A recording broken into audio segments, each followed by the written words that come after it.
daawadayaal kusoo dhawaada warka habeennimo calansida media fadlan haddii aan ugu cusubtahay subscribe saar gombeelka furo daawo wararkii ugu dambeeyay waa habeennimo isniin ah qodobo xasaasi ah inoo soo socdo fadlan nala joog gudoomiyaha gobolka banaadir cumar finish farmaajo waxa uu ii ballan qaaday in aan soo xulayo xildhibaanada beesha mudulad gudoomiye cumar finish oo dafiray isla markaasina qariyay 13 sanatar ee magaalada muqdisho xaq u lahayd si kastaba ha ahaatee cumar finish oo laaluush ahaan u qaatay in uu soo xulayo xildhibaanada beesha mudulad ee magaalada muqdisho hase ahaatee heshiis hoose oo la galay madaxweyne farmaajo cumar finish oo maradii ka dhacday gudoomiyaha gobolka banaadir oo horey uga mid ahaa dagaal oogayaashii qaybta ka ahaa dagaalkii sokeeye ee dalka ka dhacay ayaa waxa uu ka caawiyey madaxweyne farmaajo in uu duudsiiyo shacabka gobolka banaadir matalaadii ay horey u ansixiyeen aqalka hoose ee baarlamaanka soomaaliya gudoomiye cumar finish oo horey u kaxaystay koox dalaaliin ahi oo ka soo jeeda gobolka banaadir oo uu ka mid yahay xildhibaan yuusuf kabaale ayaa markii ay tageen magaalada dhuusamareeb ayaa waxaa kulan gaar ahi la qaatay madaxweyne farmaajo kaas oo ku qanciyey in ay iska ilaabaan xuquuqda gobolka banaadir laakiin ay iyaga sheegtaan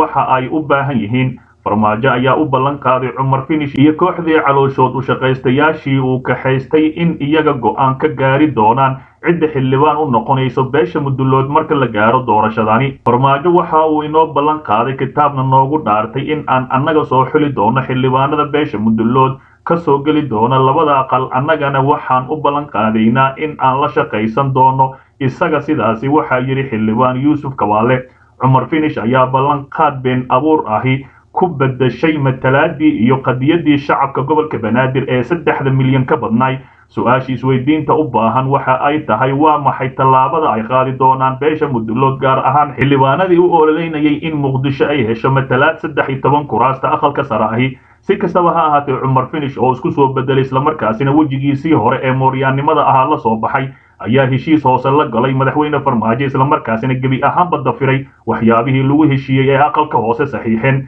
si kastaba ahaatee xildhibaanadii horay arrintan ugu dhiibiyey ayaa iminkan lagu baaqayaa in ay ka dhidhiyaan ama bannaanka ay soo saaraan 13 kursi ee aqalka sare ee sanatarada gobolka banaadir dhinaca kale madaxweyne farmaajo oo ku adkaystay cidda maamulaysa doorashada lagu heshiiyey madaxweynaha soomaaliya maxamed cabdilaahi maxamed farmaajo ayaa caddeeyey inuu doonayo in guddiga madaxa bannaan ee doorashooyinka qaranka ee maamulaya doorashooyinka dalka ka dhacaya taas oo meesha ka saaraysa awooddii dowlad goboleedyada dalka farmaajo oo ka hadlayay xiritaankii shirka dhuusamareeb 3 ayaa sheegay in maadaama doorashadu ay tahay mid heer federaal ahi aysan ahayn heer gobol ee lagama maarmaan tahay in guddiga doorashooyinka ay maamulaan doorashadu waa heer qaran ee ma ahan heer gobol sidaa daraaddeed waxaa muhiim ahi in guddiga madaxa bannaan ee doorashooyinka qaranka xaliimiyar ay hogaamiyaan doorashada si aan uga dambayno biseylka siyaasadeed ee muddo dheer kadib ayaanu gaarnay waxaan xilligaani doorashada ku galaynaa nidaamka xisbiyo badan waxaan ka gudubnay heerkii la isu xulufaysan jiray qabyaalada ahi oo waxa aynu u gudubnay in lagu tartamo mabaabdi iyo asxaab ayuu yidhi madaxweyne farmaajo qodobka 9aad ee heshiiska dhuusamareeb ayaa u dhigan sida in qorshaynta iyo fulinta doorashada looga dambeeyo guddiga madaxa bannaan ee doorashooyinka qaranka ku-meel gaarka federaalk soomaaliya iyagoo kaashanaya maamulka dowlad goboleedyada dalka iyo bulshada rayidka ahi si kastaba ha ahaatee arrintani ayaa la filayaa inay dood weyn ka keenaan maamul goboleedyada puntland iyo jubbaland oo heshiiska diiday balse sida la rumaysan yahay inay qodobkani ka loolami doonaan xitaa haddii ay dhacdo inay heshiis wada galaan ama ay isoo hor fadhiistaan sidoo kale sharciyada guddigan ee doorashooyinka ayaa waxaa ka taagan su-aal weyn sababtoo ah guddiga waxaa la siiyey sharciyad ay ku maamulaan doorasho qof iyo cod ahi balse ma lahan sharciyad ay ku maamulaan doorasho dadban guddigani ayaa ah mid si aad ah ugu xidhan madaxweyne farmaajo waa guddi ay horay u dhaliileen ugana soo horjeesteen maamul goboleedyada dalka iyo xisbiyada mucaaradka ahi in guddigani uu maamulo doorashada waxay ka dhigan tahay in awoodda iyo maamulka doorashada ay gacanta ugu jirto filla soomaaliya si kastaba ha ahaatee madaxweyne farmaajo ayaa siyaasad kaloo culus dheelaya waxaana uu doonayaa gebi ahaanba doorashada in gacanta loo geliyo guddigaasi waana laysaga jeedaa inay u xaglin doonaan madaxweyne farmaajo dagaal xoogan oo wada dhexeeya ciidamada dowladda federaalk Soomaaliya ayaa magaalada Muqdisho isku qabtay isla markaasina rasaaseyn xoogan ay dhexmartay dhimasho iyo dhaawac xoogan ayaa halkaasi ka dhashay magaalada Muqdisho oo noqotay qori ku taag ugu yaraan 3 askari ayaa ku dhimatay halka 8 qof kalena ay ku dhaawacmeen oo ay ka mid yihiin dad shacab ah kadib iska hor imaad degmada Hodan ee gobolka Banaadir ku dhexmaray ciidamo ka wada tirsan dowladda federaalk Soomaaliya oo halkaasi dagaal xoogan uu dhexmaray dagaalka ayaa yimid kadib markii uu isfaham waa soo kala dhex galay ciidamada militariga Soomaaliya iyo kuwa booliska ah oo ku sugnaa agagaarka isbitaalka Digfeer ee magaalada Muqdisho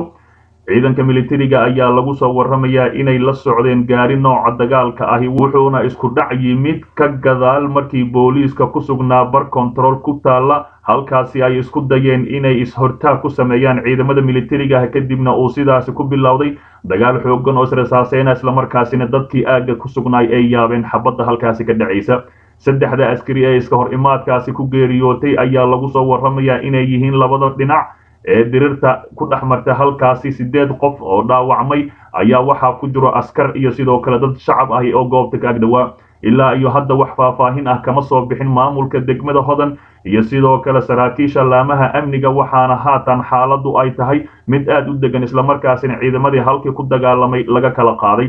inta badan waxaa xaafadaha magaalada Muqdisho ka dhaca iska hor imaadyo dhex mara ciidamo ka wada tirsan kuwa dowladda Soomaaliya waxaana khasaaraha ugu badan uu ka soo gaara dadka rayidka ah ee halkaasi adeegsada si kastaba ha ahaatee waxaa ku soo noqnoqday magaalada Muqdisho 2 ciidan oo kala daabacsan shakhsiyaad isla markaasina ciidamo booliis ah oo control u yaalo iyo militariga oo aad moodid inay awood sidaan isla markaasina aan marnamo ongolen in la celiyo ayaa halkaasi isku adeegsada xabado aad u culus isla markaasina ayaga wax iska dila halka shacabkaasi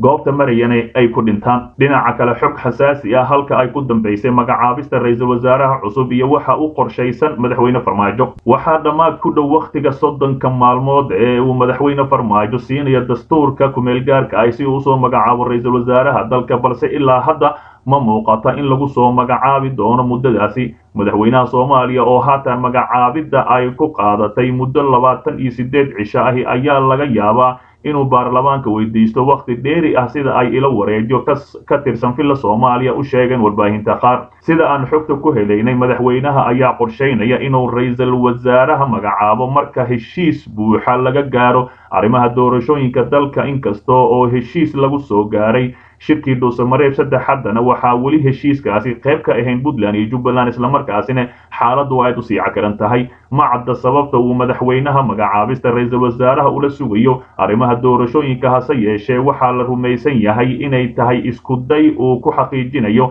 in ra'iisul wasaaraha cusub aanu wax kaalin ah ku yeelan go'aanka gaarista arrimaha doorashooyinka dalka sababta ayaa lagu sheegay kadib markii ra'iisul wasaare Khayre si cad uga hor yimid madaxweynaha taasi oo keentay in xilka laga qaado ra'iisul wasaaraha cusub oo ka imaanaya beesha Hawiye ayaa la ogeyn mowqifka uu qaadan doono taasi oo madaxweynaha ku qasabtay inuu dib u dhigo magacaabista sida aan xogta ku helnay arrintani ayaa waxaa horay walaac ugu muujiyay maamulka Puntland iyo Jubbaland oo sababaha ay ku diideen shirka Dhuusamareeb 3 ay ka mid yihiin inaan wali la soo magacaabin ra'iisul wasaarihii fuli lahaa waxyaabaha lagu heshiiyay Dhuusamareeb si kastaba ha ahaatee madaxweyne Farmaajo ayaa ah qof aan la saadaalin karin waxaana suurtagal ah inuu ra'iisul wasaaraha cusub magacaabo xilli dhow haddii ay muuqato in xalka muranka doorashooyinka aanu dhaweyn dhinaca kale maamulka magaalada Dhuusamareeb oo amaro culus soo saaray maamulka magaalada Dhuusamareeb ee caasimada dowlad goboleedka Galmudug ayaa waxa ay soo saareen amaro ku socda shacabka magaalada kaas oo la xiriira dhanka amniga gudoomiye ku-xigeenka dhanka amniga iyo siyaasadda magaalada Dhuusamareeb Cabdi Xaashi ayaa sheegay in lagu amrayo dadka ku nool magaalada Muqdisho in qof waliba gurigiisa hortiisa uu ku dhajiyo leerka ama nal halkaas ifiya waxaan amraynaa guri walba oo magaalada ku yaala in lagu xiro laambad leer ah inta ka dhiman bisha cidii amarkeena fulin weysa waxaa la kulmi doontaan ganaax iyo xabsi ayuu yiri gudoomiye Cabdi Xaashi magaalada Dhuusamareeb ee caasimada Galmudug ayaa waxa ay ka mid tahay degmooyinka ugu wanaagsan deegaanada Galmudug waxaana bilihii la soo dhaafay ay martigelisay shirar dhowr ah oo laga soo saaray go'aamo kala duwan isla markaasina madaxda ugu waaweyn dowladda federaalka Soomaaliya ama madaxda ugu waaweyn dalka Soomaaliya gabi ahaanba halkaasi ay ku shireen